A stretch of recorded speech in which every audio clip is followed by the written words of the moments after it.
हरे कृष्णा। तो हम लोग विस्तार से कि हमारा शत्रु कौन है इस संसार में, असली शत्रु को हम लोग देख रहे हैं। जो परम पिता परमेश्वर बता रहे हैं कि आपका असली शत्रु ये है, तो उसको हम विजय प्राप्त कर लेंगे तो हम जीवन में सुखी रह पाएंगे, क्योंकि असली शत्रु को मार दिया, विजय प्राप्त कर लिया। आज लोग बहुत न्यूज़ में अलग अलग हमारा शत्रु ये देश है, हमारा शत्रु ये देश है, हमारा पड़ोसी ये शत्रु है। तो इस प्रकार से शत्रु समाज में बने रहते हैं, लेकिन वो नहीं जानते हैं कि हमारा शत्रु कौन है।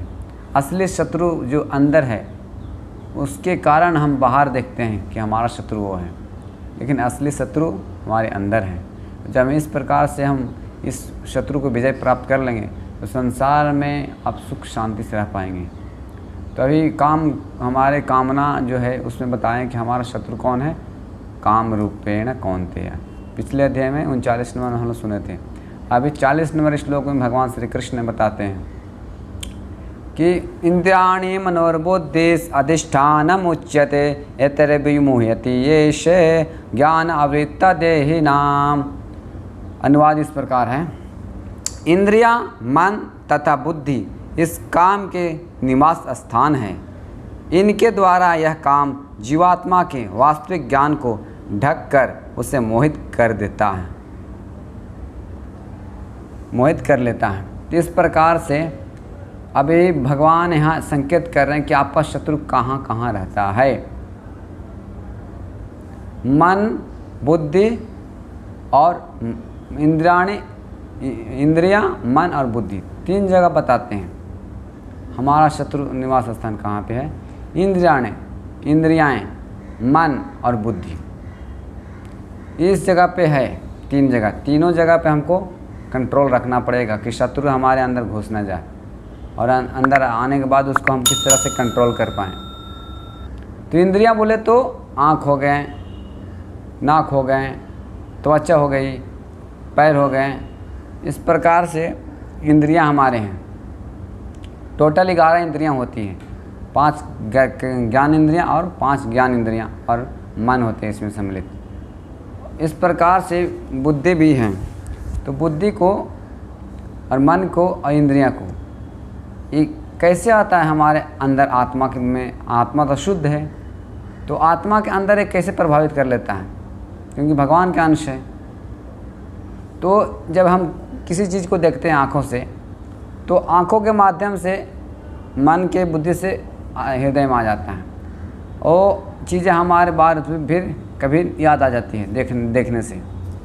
तो इंद्रियों के माध्यम से वो आ जाता है, जैसे कुछ सुने कान के माध्यम से, तो फिर मन चिंतन किया, फिर उसमें बुद्धि लगाया।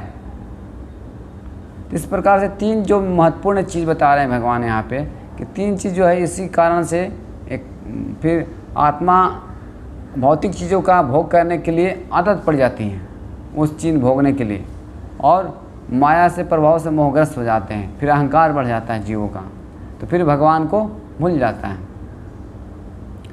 तो इसलिए जैसे में शत्रु हैं, मान के लिए कि कोई बोले कि आपके इस शहर में यहाँ पे शत्रु छिपा है, तो पुलिस आसानी से पकड़ सकती है, वहाँ पर जाकर बंदी बना सकती है।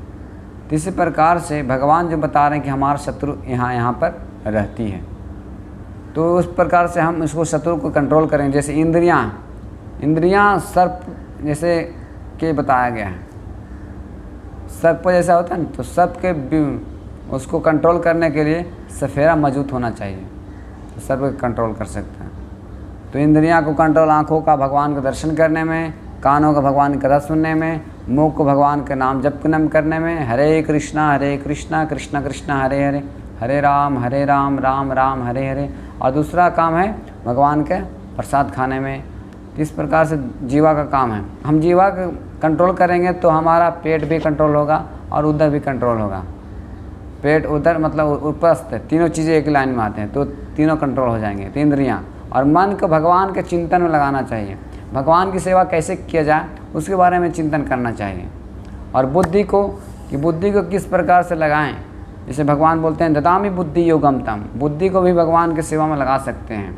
जैसे में कुछ बताया गया कि आप सारे संसार में प्रचार करें। श्रील प्रभुपाद जी के उनके गुरु महाराज बताए थे कि आप पुस्तकों का प्रिंटिंग करो और बांटो संसार में, वितरण करो।